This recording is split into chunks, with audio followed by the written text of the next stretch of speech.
Hello class, and welcome to today we are doing section 9.4 on hyperbolas, and some of you may know what a hyperbola is. A hyperbola is what happens in Italy after the superbola. Okay, you go to the superbola, and then you go to, if you do well in that, then you go to the hyperbola. No, that's a leader joke. I know it wasn't that funny. Okay, anyway, as it says on the handout that you should have in front of you, a hyperbola is a set of all points in a plane,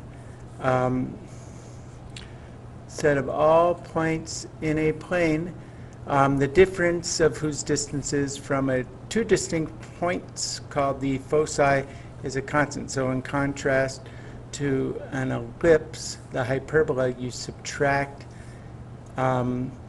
the distance from 2 points, and you end up with a constant. For example, let me try to draw an ellipse. Okay, this isn't really an ellipse, but as you remember, in an ellipse, some of you remember, you have two foci like that, and then the distance from one of those foci to a point on the ellipse and the distance to another point on the ellipse, if I add those two distances together, I get a constant, and that's what determines that hyperbola. So this piece plus this piece would have to be equal to this piece plus this piece. Okay, so this plus this would have to equal this and this. All right, so in a hyperbola, it's kind of the opposite of that. Okay, so in a hyperbola, can I erase this? I can erase that. I can't erase. Let's just go back somehow. How do I get rid of that thing? Oh well. But in a hyperbola, you have two distinct points, and if I subtract, and a hyperbola, some of you know, kind of looks like this, and if I take this distance from here to here and this distance from here to here, and I subtract those two distances, I get a constant number, and that constant number represents this, would form this hyperbola. So if I subtract this distance minus this distance, I get that constant. Or if I go the distance from here to here, which we'll do in a later problem, minus the distance from here to here, that number is a constant as well. So that's kind of a cruddy hyperbola I drew, but we'll see more as we go. Okay, the transverse axis is the line, and those two distinct points are called the foci. And transverse axis is a line containing the center and the foci. So over here, if I look at this hyperbola, this is the foci, and the transverse axis would be an axis going from here to here. Okay? In this case, the transverse axis is going this way. Okay?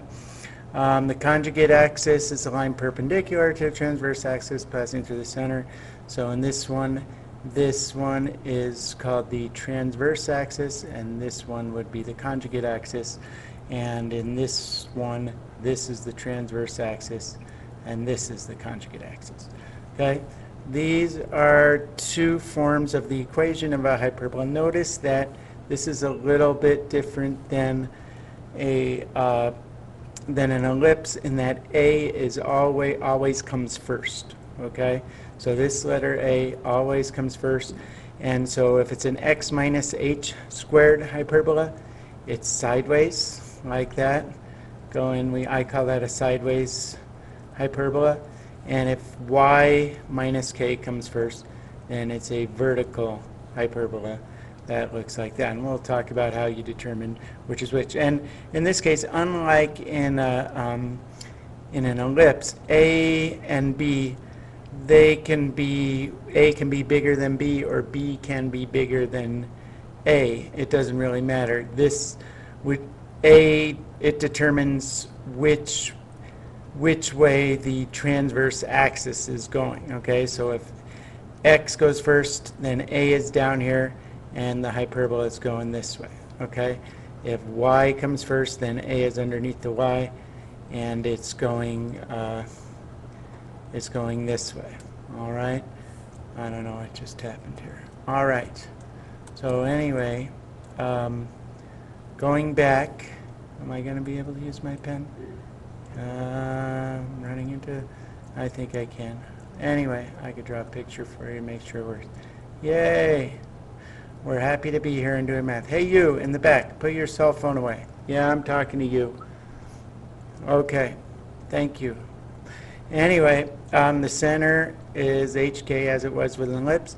Center is HK still, even though it goes Y first. And then these formulas, again, I like to draw the picture to try to find the vertices in the foci rather than to plug in the formulas, but if you're comfortable doing that, that's okay as well. All right. Now, moving down a little bit. One thing that is different about a hyperbola than an ellipse is whereas with an ellipse you had the formula c squared equals a squared minus b squared, with a hyperbola it's just like the Pythagorean theorem. So c squared equals a squared plus b squared. And c, we'll learn, is the distance from the center to the foci, okay? And a and b are the distances from the center to the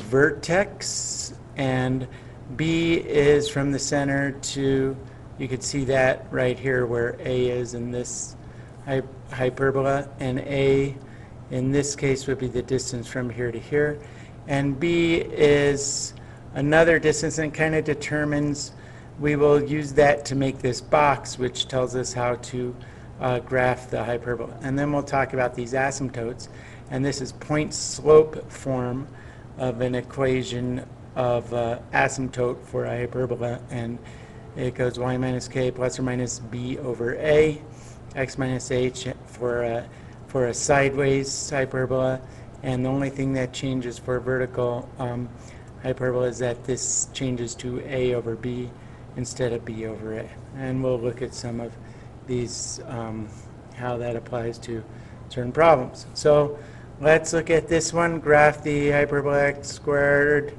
over 4 minus y squared over 9 equals 1, and you always want to have a 1 over here. Label the center, vertices, foci, and asymptotes. So if I'm going to do that, I think we could see the xy axes over here pretty well. So the way you do this is you start by making this little box. And since this number is 4, that means that a is equal to the square root of 4, so a is equal to 2, and b is equal to 3. And you don't really need the focus to graph a hyperbola, but a lot of times they'll ask you where is the focus. So we're going to look at that. So what I do is I come over here 2, and I go right 2, and then b is 3, and so I go up 3 here and down 3 here. And then I draw a little box in that area using those as a guideline. So let's see if I could do that with a straight line tool. Let's make it dotted. Let's not have arrows on the end. I don't have arrows on the end. Let's make it green for some reason. And let's see what happens when I try to draw in this box. Kind of like down here. Kind of hard to see, but you get the basic idea. And what that box does, it tells me the vertices of my hyperbola, and also tells me where my asymptotes should go. So if I were to draw in the asymptotes, they're the diagonals of this box. That's a bad asymptote. Whoops, that's kind of bad, but I'm going to try to modify that by dragging it. Can I do that? Oh, not really. Let's see. I'm moving the whole thing. But you get the basic idea. And once I have those asymptotes in there, then I can draw in my hyperbola. And the hyperbola approaches those asymptotes, but never touches. Okay, so it goes like this, and it goes like that, and then over here it goes like this, and then it goes like that. And that's how you draw the graph of a hyperbola, keeping in mind that this is since it's x, it goes, it's horizontal.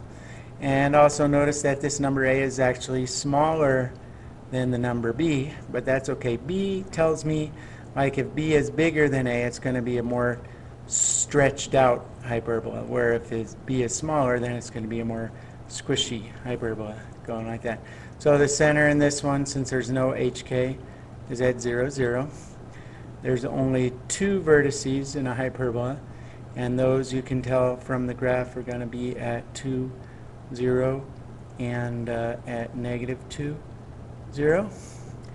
And then the foci we find by plugging into the formula c squared equals a squared plus b squared. And we already know what a squared and b squared are. They are 4 and 9, and so c squared equals 4 plus 9, which is 13. So c is equal to the square root of 13. So the foci are over here. They are square root of 13 away from the center. So what's square root of 13? Square root of 16 is 4. So somewhere between 3 and 4. So if I go out here, 1, 2, 3, 3, and 4. So somewhere around here, and somewhere this way, about here, I would have the foci. So the foci in this case would be at square root of 13, comma 0, and and negative square root of 13, comma 0. And then the asymptotes, those are these lines right here. And since this is b, right, and this distance from here to here is a, that's where that formula comes from. So in point slope form, it would look like y minus, since hk is 0, 0, I don't have to worry about the h and k, so I just get y equals plus or minus b over a, which in this case is 3 halves, 3 over 2 x, because there's no h either, okay, or h is 0, and that's it. Y equals plus or minus 3 halves, so this is y equals plus 3 halves, and this is y equals negative 3 halves, and then we're done. Okay. Next type of problem that you're going to see is one like this, and it says, let's see if I could grab it. Let's grab it and make it bigger. Partial. There we go. I'll move away there. All right. So find the equation of hyperbola, center at the origin, one focus at 3, 0, and vertex at -2, 0. So again, the way I would do this is by trying to graph it first. Okay. I'm going to try to draw a picture. Oh, that's not a very good XY axis. It's going to have to do for now. Okay? And then find an equation with the center at the origin. So the center is right here. One focus at 3, 0. So 1, 2, 3, 0. One vertex at -2, 0. So this is -2, 0. And then and that's all they tell you. Well, what that tells you, though, that tells you this distance a, which is, since we can tell, since the focus and the vertex are both on the x-axis, it's going to be an x squared hyperbola, and we know that a is 3. And since the distance, whoops, that's the focus, I'm sorry. So that means that c is 3. So c is 3. And the distance from the center to one of the vertices, that's a -2, and that is the distance a, and so we know that a is equal to 2. And you can sketch it in if you want. Since this goes through -2, 0, it's also, it doesn't ask you in this one, this one goes through 2, 0, and the focus is 1 unit away.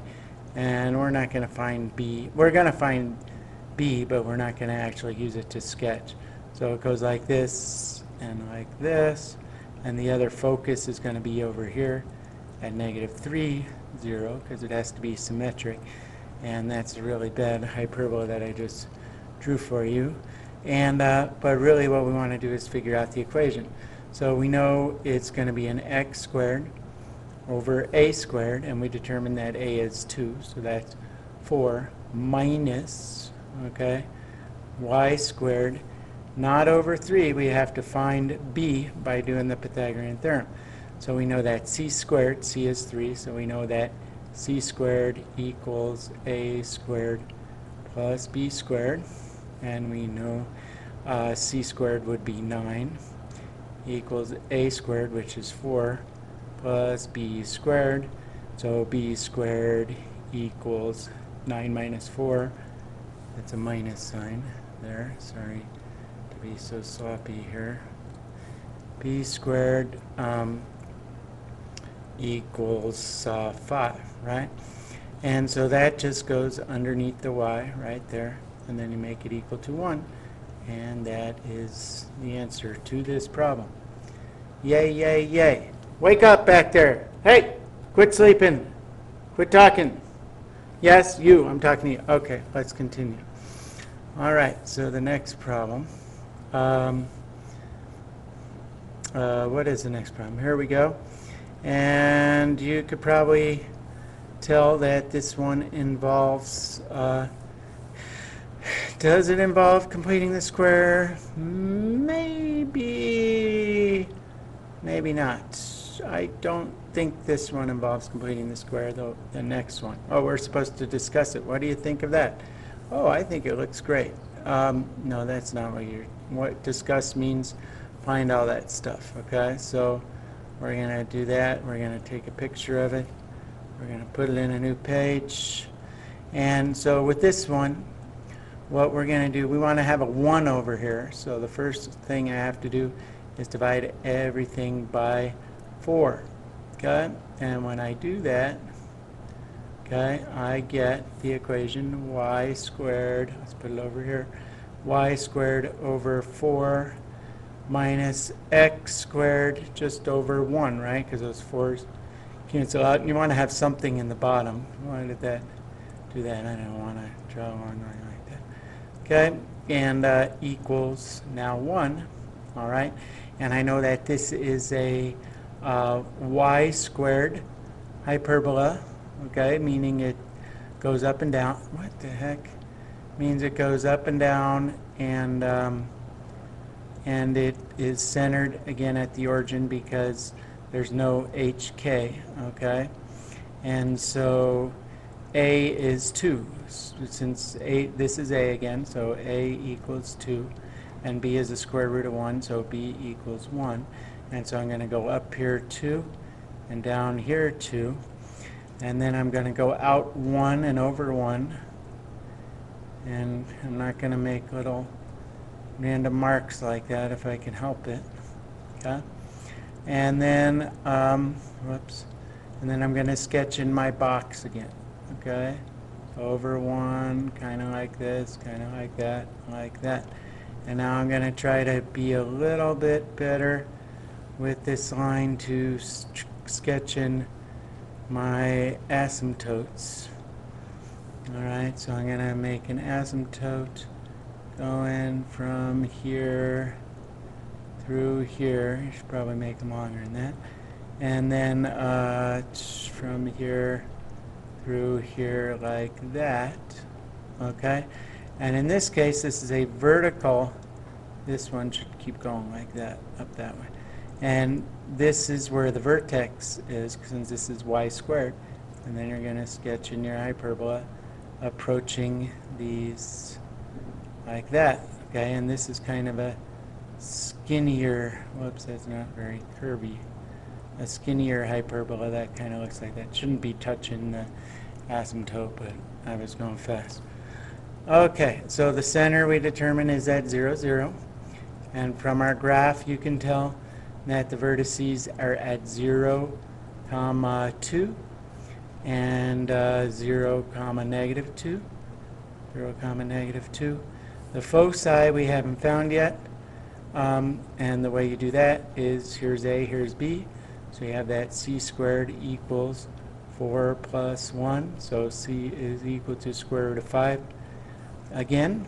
Okay, so square root of 5 is about 2 point something, so somewhere in this area. You don't have to sketch them in unless they ask you to. So the foci are going to be at 0 plus or minus square root of 5. I'm just going to do it that way. And the asymptotes are a over b in this case. So it's going to be y equals a, which is 2 over 1, or just plain old 2, x, plus or minus, right? Plus or minus y equals 2x, and there we go. Okay? Going back, let's see, we spent about 20 minutes. Let's keep going. So the next one is going to be one of your favorites, which involves in completing the square twice. Okay? So we did one like this with ellipses, and we're going to do it again. So the way you do this, see how this is negative x squared up here, and this is positive y squared. So what that probably means is you want to put the y squared, the y terms going first, and the x terms coming after that. So I'm going to rewrite this as 4y squared. Here's a minus 16y minus x squared minus 2x, and I'm going to bring the 11 over onto the right side, minus 11. Okay? Now before I complete the square, I can't have a coefficient in front of any of the square terms. So I'm going to pull out a 4 from both of these y terms, like that. Okay? Minus quantity so far, x squared. We could call it minus the quantity x squared plus 2x. Do you guys see what I did? Okay, I just factored out a negative 1 from both of these.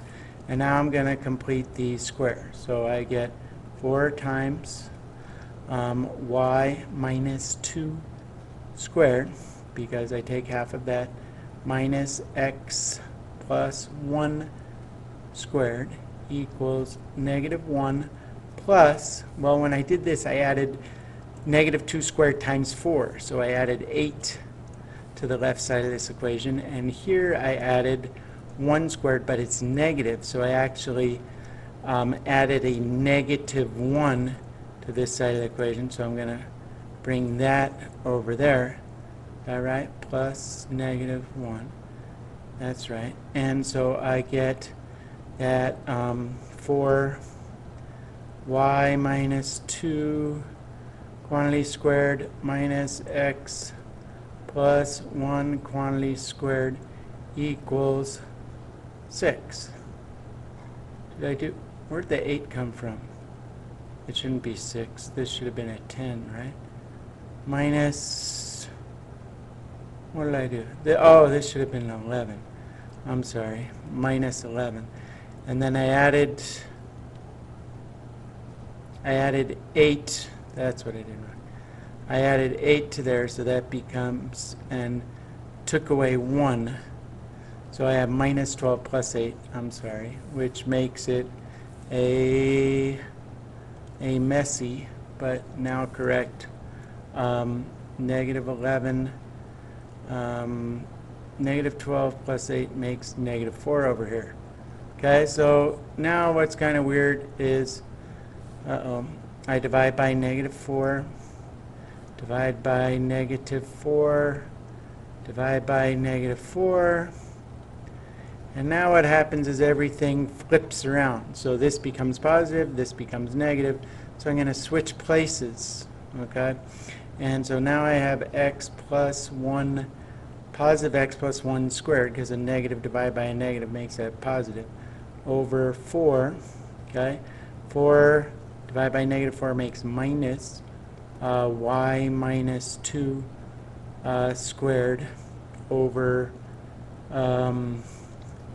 y minus 2 squared over 1, right? Because that, and then this becomes 1. And now what this tells you is that I have a hyperbola with the center at -2, comma +2, right? Because this is minus h, so it's minus h minus 1.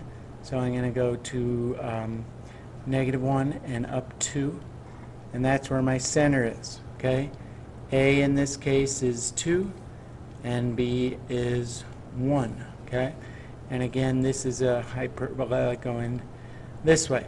Okay, so I'm going to go out 2 from here, out 2 from here, 1, 2, and then up 1 and down 1 from the center, and draw in my box right in here. So this is a pretty involved problem, as you can see.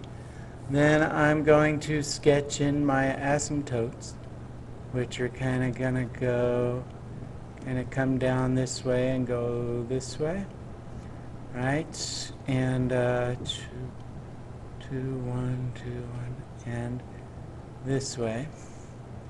And then finally I am going to sketch in a better color. How about red? And this, we want a solid line. I'm going to sketch in my hyperbola, my messy hyperbola going this way and this way. Okay, and then and I know it goes this way because x comes first. And again, so now I found the center, which is, we found from here, which is at -1, 2. The vertices, you count over 2 from that point. So that would be -1. Uh-oh. Why didn't you stop me? It should be at, that's not -1, 2, is it? It should be over here. So now I have to erase everything. And let's start over. Okay? So -1 up 2. So that should have been like this. Sorry, you guys should have yelled at me, but I don't have time to stop and redo it. But so this is the center at -1, 2, and then one of the vertices will be, since A is 2 away from there, so that would put you at 1, 2, right? There's the one vertex right there, and the other vertex is 2 away from there, which is at -3, 2.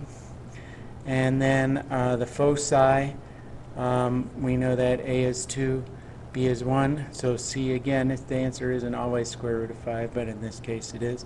So the foci are going to be, you're going to add plus or minus root of 5 to this -1, right? Because that's the distance from the center, so it's going to be -1 plus or minus square root of 5, 2. That's a fast way to draw it. And the asymptotes are going to be at y minus k, so it'll be y minus 2 equals, since it's horizontal, b over a, so 1 plus or minus, again, plus or minus 1/4 x plus 1, right? Because it's minus 1. And so again, what that hyperbola looks like is it's over here. It's not in that one that I messed up. But there you go. All right.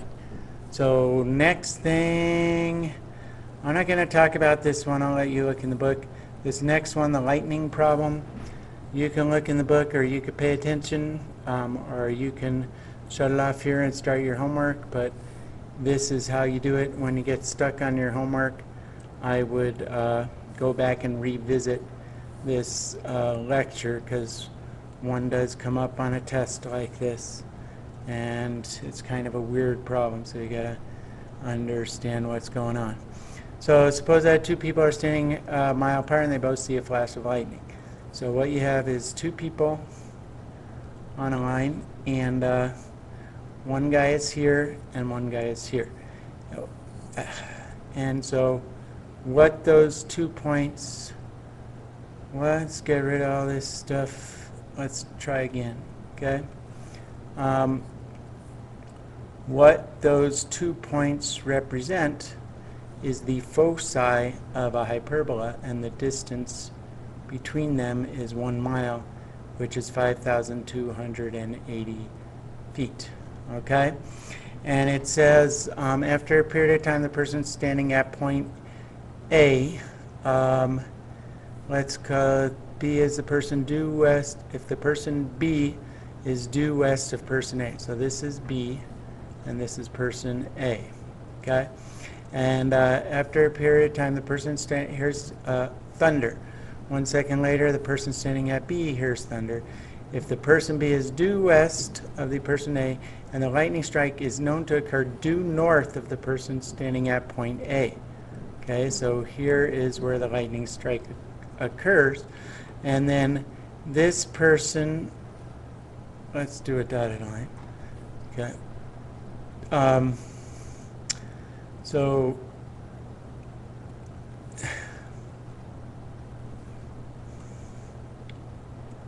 So this person hears a lightning strike, and this person hears the lightning strike one second later, okay? And this point is due north. And so because the difference of these 2 points is 1 second, that means that number is 1100, and that point is a point, and the reason it's 1100 because sound travels at 11, that's not a very good 11. Sound, they tell you in the book, travels at 1100 feet per second. And since the difference in time between this guy, when this guy hears the thunder and when this guy hears the thunder is 1 second, since that difference is going to be a constant, that represents points on a hyperbola. So if I were to, a point on a hyperbola, so if I were to sketch in this hyperbola that looks something like that, okay, the difference between this minus this is 1,100 feet, because it's 1,100 feet per second times 1 second is the difference, okay? Now what's nice about that is also the difference between this point and the distance from here to here and here to here, okay, is also 1,100 feet, right? This minus this would also give you that distance, and that distance in this case is also the distance between these two vertices. So these two vertices have to be 1,100, because this minus this would give you this. Do you see that? This minus this gives you the distance in between. So that's going to be 1,100 right here, 1,100 feet. So what that tells us in setting up this hyperbola is I can set it up as an x squared over a, which is half of this distance, which is 1,100, so that's 550 squared, minus y squared, and we're going to determine what goes down here. That's b squared, right? And we're going to determine that in a minute, equals 1. Well, I know I know c is half of this 5280, right? Because that's the distance between the two foci. So if I take 5280 divided by 2, I get c, which is 2640, right? So c is 2640. So using 2640 40 squared, c squared, equals 550 squared plus b squared. I end up with the b squared being, let me check my notes, b squared is 6,667 comma 100. Okay, 100, and that's what goes 6,670,100. So that goes in here. So that's a big number, 6,667,100. All right. So now I know a squared b squared equals 1, and what they want to know is where did the lightning strike occur? In other words, what is this distance here? Well, I know that this distance is 2640. So if I take 2640 here and I plug it in and do some algebra and solve, I get my y value, and plugging that in, I get out that y is about 122 miles.